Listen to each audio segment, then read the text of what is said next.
Praise the Lord. இயேசுவின் ரத்தம் ஜெயம். தினமும் இயேசு நிகழ்ச்சிக்கு உங்களை கர்த்தராகிய இயேசு கிறிஸ்துவின் நாமத்தில் வரவேற்கிறேன். செய்தியின் தலைப்பு, மகிமையின் ஆவியானவரை பெற்றுக்கொள்ளுங்கள். ஆதார வசனம் ஆகாய 2ஆம் அதிகாரம் 7வது வசனம். இந்த ஆலயத்தை மகிமையினால் நிறைய பண்ணுவேன் என்று சேனைகளின் கர்த்தர் சொல்லுகிறார். மகிமையின் மக்களே, அன்று தேவாலயத்தை தமது மகிமையினால் நிரப்பினவர் இன்று இக்காலங்களில் புதிய ஏற்பாட்டு காலத்தில் நமது ஆவி ஆத்தும சரீரத்தையே ஆலயமாக்கி கொண்டார். ஆகையால் தமது மகிமையால் நிரப்புவதற்கு ஆயத்தமாயிருக்கிறார். நம்மை நடமாடும் தேவாலயமாக்கினார். இந்த மகிமை என்ன? இது தேவனுடைய பிரசன்னம், அபிஷேகம். அவரே வந்து தங்குகிறார் ஆவியானவரால். திருத்துவத்தின் 3வது நபராக இருப்பவர் மகிமையின் ஆவியானவர் வந்து தங்குகிறார். 1 கொரிந்தியர் 6ஆம் அதிகாரம் 19-20 வசனங்களில், உங்களது சரீரமானது நீங்கள் தேவனாலே பெற்றும் உங்களில் தங்கியும் இருக்கிற பரிசுத்த ஆவியினுடைய ஆலயமாயிருக்கிறது என்றும் நீங்கள் உங்களுடையவர்கள் அல்லவென்றும் அறியீர்களா?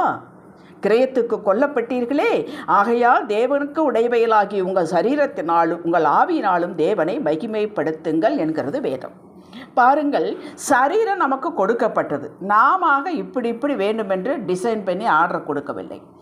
ஆத்துமா அவர் கொடுத்தது. எல்லா ஆத்துமாக்களும் என்னுடையது என்கிறார். நீதிமொழிகள் 20:27 மனுஷனுடைய ஆவி கர்த்தர் தந்த தீபமாக இருக்கிறது, அது உள்ளத்தில் உள்ளவைகளை எல்லாம் ஆராய்ந்து பார்க்கும். ஆக ஆவி, ஆத்துமா, சரீரம் இம்மூன்றும் நமக்கு இரவலாக கொடுக்கப்பட்டவைகள். இதன் மீது நமக்கு எந்த சொந்தமும் அதிகாரம் இல்லை, விட்டுவிடாதிருக்க அதிகாரம் இல்லை. ஒரு பொருளை ஒருவரிடமிருந்து இரவல் வாங்கினால் எப்படி பத்திரமாக திருப்பி கொடுப்போமோ அப்படி காலம் முடிந்ததும் அவரே எடுத்துக்கொள்கிறார்.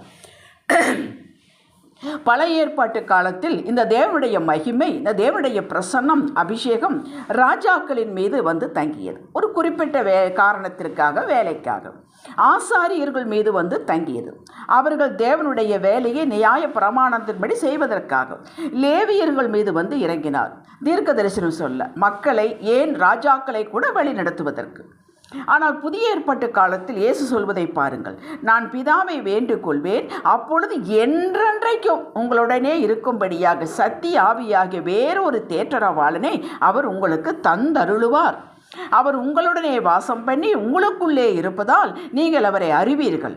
நான் உங்களை திக்கற்றவர்களாக விடேன், உங்களிடத்தில் வருவேன். யோவான் 14ஆம் அதிகாரம் 16, 17, 18 வசனங்கள். அப்படியே நடந்து வருகிறது. ஆம், இவர் பரிசுத்த ஆவியானவர், இயேசுவின் ஆவியானவர், கர்த்தரின் ஆவியானவர், தேவ ஆவியானவர். ஆம், தேவன் ஆவியாயிருக்கிறார். யோவான் 4:24. இவர்தான் அந்த மகிமை. பெந்தகொஸ்தே நாளில் அப்போஸ்தலர் 2ஆம் அதிகாரம் 2வது வசனத்திலிருந்து 8 வரை நேரம் எடுத்து வாசியுங்கள். கூடியிருந்த அனைவர் மேலே இறங்கினார், தங்கினார் நிரந்தரமாக. இவர்கள் பற்பல பாஷைகளில் பேசினார்கள். அவர் வந்து தங்கினதும் பேசினார்கள். இந்த பாஷையை அறிந்தவர்கள், அங்கே இருந்தவர்கள், இவர்கள் யூதர்களாயிற்றே, நம்முடைய பாஷையிலே இவர்கள் தேவனுடைய மகத்துவங்களை பேசுகிறார்கள் என்று ஆச்சரியப்பட்டார்கள். இது தேவனுடைய மகிமையின் ஆவியானவர் வந்து தங்கிவிட்டார் என்பது அடையாளம். அந்நிய பாஷையில் கட்டாயம் பேசினால்தான் இந்த மகிமை உங்களில் நிறையப்பட்டிருக்கிறது என்பது அல்ல.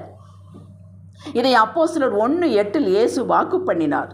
இது யோவேல் 2:28 ஏற்கனவே வாக்கு பண்ணப்பட்டிருக்கிறது, நடந்தது. சரி, இவர் ஏன் நமக்கு அருளப்பட வேண்டும்? தேவனை ஆவியானவர், தேவனுடைய சித்தம் அறிந்தவர். யார்?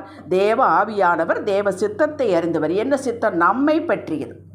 அந்த சித்தத்திற்கு நேராக நம்மை நடத்தி இந்த பூமியில் நாம் சகலத்தை பெற்று பூரணமாக வாழ்ந்து, சாட்சியாக வாழ்ந்து, ஆவியின் 9 கனிகளை வெளிப்படுத்தி, அன்பு, சந்தோஷம், சமாதானம், நீடிய பொறுமை, தயவு, நற்குணம், விசுவாசம், சாந்தம், இச்சையடக்கம், இவற்றை வெளிப்படுத்தி வாழ்வதற்காக நிரப்பப்படுகிறது.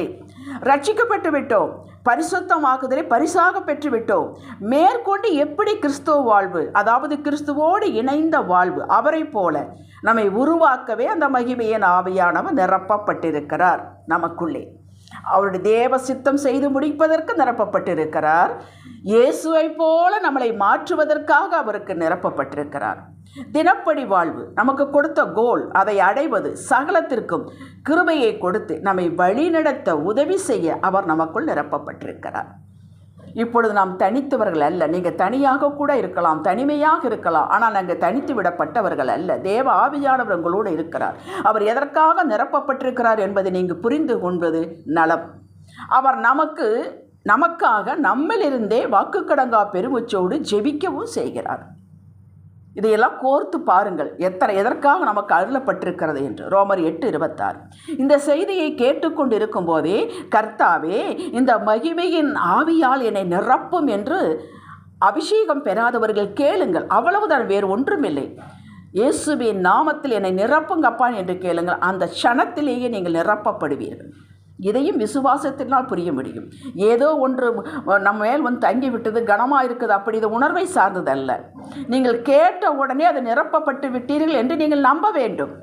அவர் வந்து விட்டால் உங்களை சத்தியத்திற்கு நேராக நடத்துவார். உங்கள் பேச்சில் வித்தியாசம் இருக்குது, நீங்கள் முதலில் புரிந்து கொள்வீர்கள். உங்களுக்குள் எல்லா மாற்றங்கள் நடைபெறும் நீங்கள் விட்டு கொடுத்தால். உங்கள் பேச்சில், நடத்தையில், காரியங்கள் செய்வது நல்ல வித்தியாசம் காணப்படும். ஞானம், வல்லமை, புரியும் தன்மை தருவார். தைரியம் கொடுப்பார். அவர் தைரியத்தினால், அன்பினால், தெளிந்த புத்தியினால் நிரப்புகிறவர். உங்களுக்கு வெளிப்பாடு கிடைக்கும். பழையதையெல்லாம் தூக்கி எரிந்து விடுவீர்கள். பிலிப்பியர் 4:13 உங்களால் எல்லாம் செய்ய முடியும். செய்யக்கூடாததை செய்யாமல் இருக்கவும் உங்களுக்கு பலன் உண்டு. ஜீவனில்லாத சரீரம் செத்தது போல இந்த மகிமையின் ஆவியானவர் இல்லாத வாழ்வு செத்தது. உங்களை வெற்றிக்கு நேராக நடத்துவதுதான் அவருடைய வேலை. இனி யாருக்கும் எதற்கு அடிமைகளாக இருக்க வேண்டிய அவசியம் இல்லை.